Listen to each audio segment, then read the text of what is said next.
Hello, welcome to another Looney Tunes review video. If you are new to the channel, make sure you subscribe to follow my journey to review all 1000 classic Looney Tunes shorts and give this video a like as well. So this is a review for Snow Business, and with me today, trapped in this cabin in the middle of a snowstorm, well not here, it's summer when I'm recording. First of all is my good friend Kamden Spies, say hi. Yo. And with us today as well is somebody completely new to these reviews, is Tim Hollis, a pop culture historian and museum creator. Say hi, Tim. Howdy do from Alabama. From Alabama. Definitely not from where I am. There's a few bits of info to get underway here. So as mentioned, this is Snow Business, released on the 17th of January 1953. It had a blue ribbon reissue sometime in 1965. It's the 669th in the series, and it's directed by Friz Freleng. You can find this short on the Looney Tunes Golden Collection Volume 2 DVD set. A HD version is out there. Hopefully that'll one day make its way to disc, but we'll see. Won't be, Kamden? Sure. Hopefully some kind of complete Tweety set or something, but anyway, we'll wait and see. But I can't show anyone the full cartoon here on YouTube due to copyright. It'll just get taken down. So in case you haven't seen this one, you have Sylvester and Tweety trapped in a cabin in the middle of a snowstorm, and they're friends in this one for some reason, and I'll get into that in a moment. Sylvester realizes that, hey, there's a snowstorm, I'm hungry, there's only birdseed in the place, so he tries to eat Tweety. And later on, we have a mouse that's really hungry as well, and he tries to eat Sylvester, so it's a very interesting dynamic in this one. Food!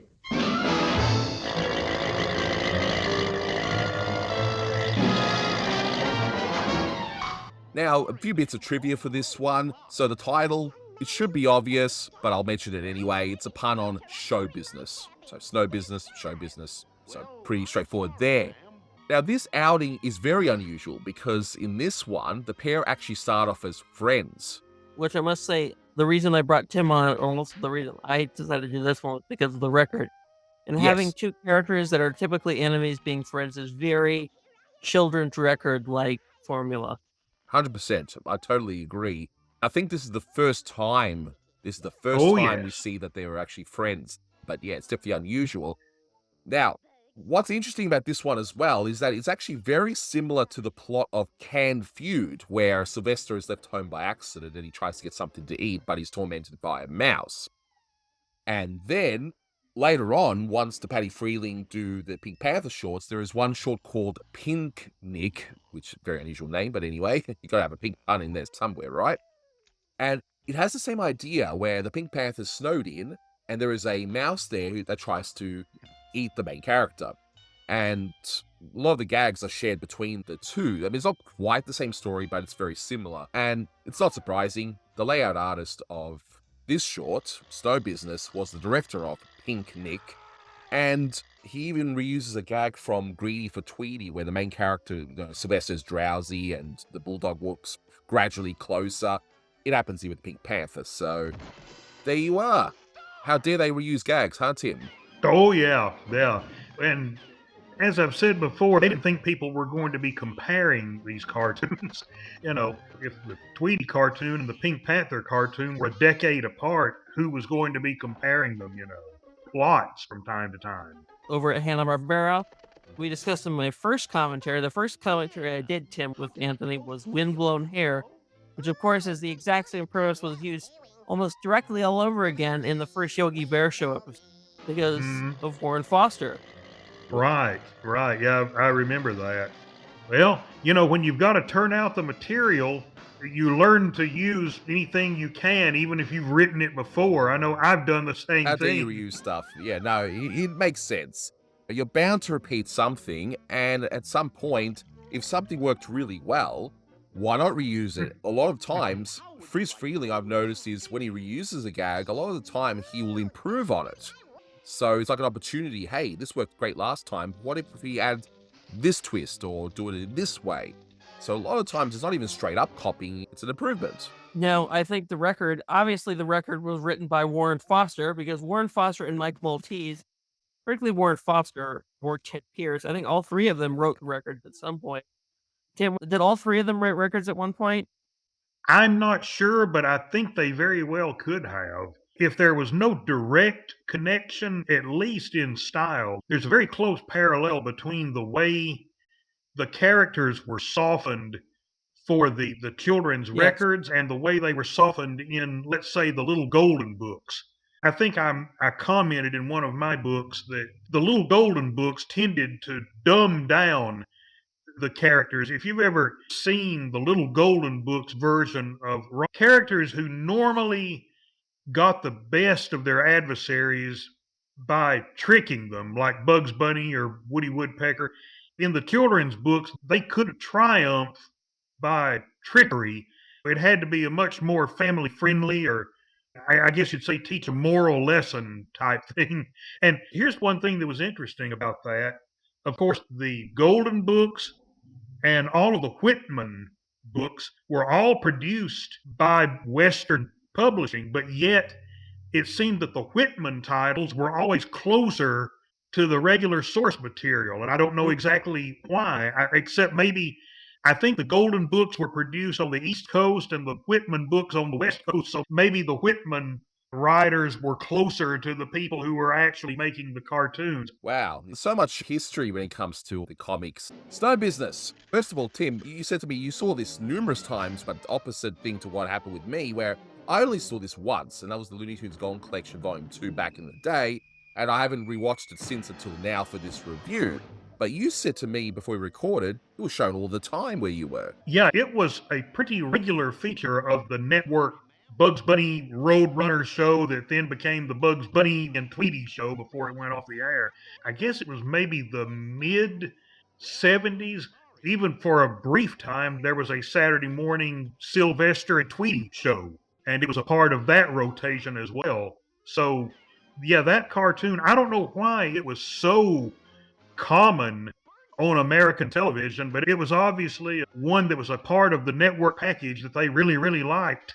There's not a lot of violence in this short, unlike most Sylvester and Tweety shorts. That might be why. That's true, but I do remember that for the network version, they cut out some of the more violent gags involving the savage mouse. I think there's a scene where the mouse shoots Sylvester with a rifle. That didn't make it into those later network showings. No. I mean, it might have been played on Saturday mornings where I am back in the day, but I just never encountered it for whatever reason. So I never saw it on TV. Of course, when I was growing up, only a certain part of my youth actually had Looney Tunes ever on TV. Yeah, for some reason, I just never revisited it. It is what it is. I think Tim knows what I'm going to point out, that Bea Benaderet plays Granny in the short, but I think it's June Foray playing Granny in the record. My bird and cat are up there in my cabin. They'll starve. Oh, goodness, it's a regular blizzard. But I just got to get up to my cabin with this food for my cats, Sylvester and Tweety. If I don't get this food up to them, they'll have nothing to eat. Yeah, I was going to mention that too. Of course, I assume number one, that's because June Foray was a part of the Capitol Records stock company for children's records at that time, and Bea Benaderet was not. But it may get on some people's nerves when I say this, but to me, I always thought that Bea's Granny was even funnier than June's Granny was. Maybe it was just the sped up voice for it, but somehow Bea Benadet's Granny came across as a much wackier old lady than June Foray's, who was just kind of your typical sweet granny voice. I mean, I like both. My favorite Granny is June's voice, but when it was like the very early Granny voice she did for like Little Red Riding Hood Wink, where she's like the bus driver and she's like really angry all the time. Oh, yeah. That's a great one. What we discovered is some cartoons like Dime to Retire, where the record came first, where Daffy Duck's End came afterwards. Yeah, maybe someone just thought, hey, that's a pretty good story. That might make a good cartoon. Well, why not? If it's a good idea, it's a good idea. I gotta say, in rewatching this, the first thing that came to mind for me was how great the setup is. And it's a great idea for a short. It's a nice, simple story for a 6-minute short, I thought. And you got the whole setup being done within 30 seconds, and we see Granny. She's clearly not happy that she can't go back up to her cabin because of her pets and stuff. And it not only sets up the whole premise of the short, but also sets up the punchline at the end, which we'll get to. As I mentioned, Sylvester and Tweety are friends in this one, but that would be just due to the record, wouldn't it? The record is about the same length as the cartoon, but the big difference is that on the record, it takes half that time for them to get the story set up. Yeah, because the record also didn't have the mouse. And the record also had, like, Sylvester and Tweety singing that little song they made up in the end and all that kind of child gibbledy. Because no matter whoever we are, oh, we can be friends, oh, whether from near or far, oh, we can be friends, oh, whether we're short or tall, or whether we're big or small, it doesn't matter at all, as long as we are friends.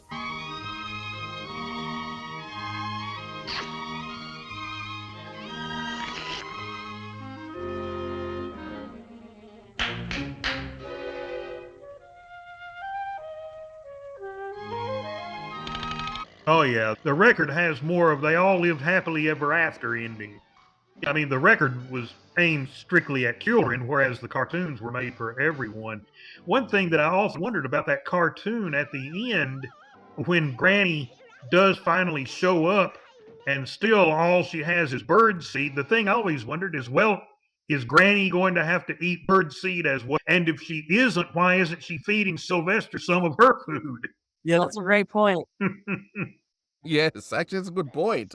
I didn't even think of that. But I think the differences between the record and the short, it's simply put, record is, of course, just a listening experience. So, of course, they'll put a song in and all that stuff. Whereas a lot of the gags in this short, there's no way you could do it on a record. Even if you had a lot of Foley sound effects, it just wouldn't work. That said, a lot of the gags that I would not have thought would be on a record, they did put on, like, get on this frying pan and let's play sandwich. Those were both on the records. I love Mel Blanc's delivery. I mean, I don't know, is it a similar sort of delivery on the record or not, because I haven't heard it. But Mel Blanc's delivery of, but I'm a cat. Get enough food for a long time. I'm a cat! I've got to have cat food! Oh, poor putty cat. Just kills me. I have to rewatch that a few times. It was such amazing talent, Mel Blanc. Did Oh, you say that yeah, in the record as well? I'm sure, yeah. There's some variation of it. I don't remember exactly what he says. Suffering succotash! I'll starve! There's nothing but boxes of bird seed! Frozen bird seed! I'm starving! I'm starving!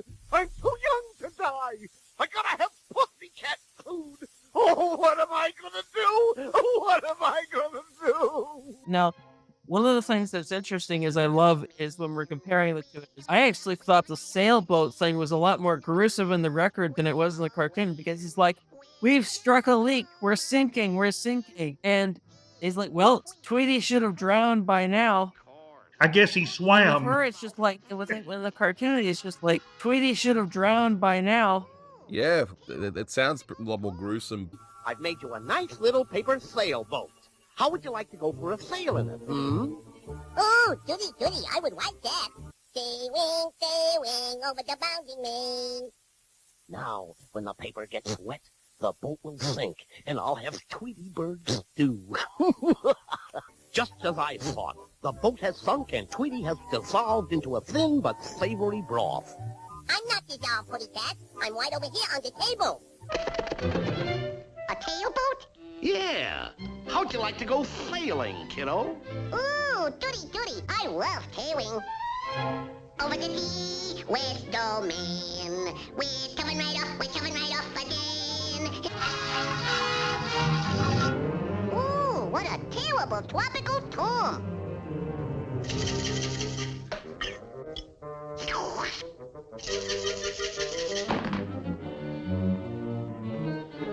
Aw, the poor putty is worried about me. He think I went down with a ship.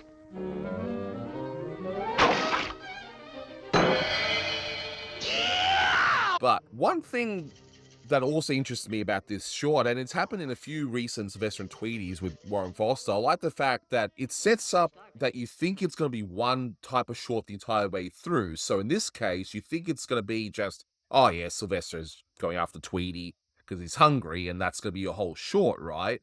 But then we get this interesting twist where we introduce this very, very hungry mouse who's forgotten what food even looks like, so hence why he's trying to eat this cat. And it just throws in a nice little spanner in the works, and it just makes things so much more interesting than the usual Sylvester and Tweety thing. I mean, what do you guys think of that? You know, here's one thing that I always wondered about is why that mouse was starving and so desperate for food when Sylvester and Tweety, they haven't had time to get desperate for food yet. So I guess that whatever the mouse was used to eating ran out a long time before their food did. I also must point out that, by the way, in the end of the short, Sylvester says, well, there's milk we eat, and there's fish, and there's liver. Which, by the way, I never knew cats. I don't own a cat, so I never knew cats eat liver until now. Yes, they do. But one of the things that's interesting, though, is that the mouse is pouring milk onto Sylvester's tail, which implies that there is milk somewhere in the house that Sylvester could have been eating. Mm-hmm. Yep. Instead of eating the birdseed, which I guess is now liquidy, so it implies that he's still eating the birdseed even though there's milk on it. It's like cereal. Maybe that's how Granny is able to swallow it there. Some of the story points do sound weird if you really think about it, but for the purposes of the short, it's fine. Oh yeah, these were meant to be seen once in a movie theater and then never seen again. Let's talk about Granny's car for just a second, because I just like her car. Like that Model T design in that car. How often do we see cartoon characters with vehicles that like match their personalities? I think Granny bought that car from Mr. Magoo. I know there's one cartoon where Granny's actually driving a horse and buggy. I like how this mouse also happens to have a shotgun in his mouse hole. He's got a shotgun, he's got miniature dishes and silverware in the bottom that fits his tiny mouse uses.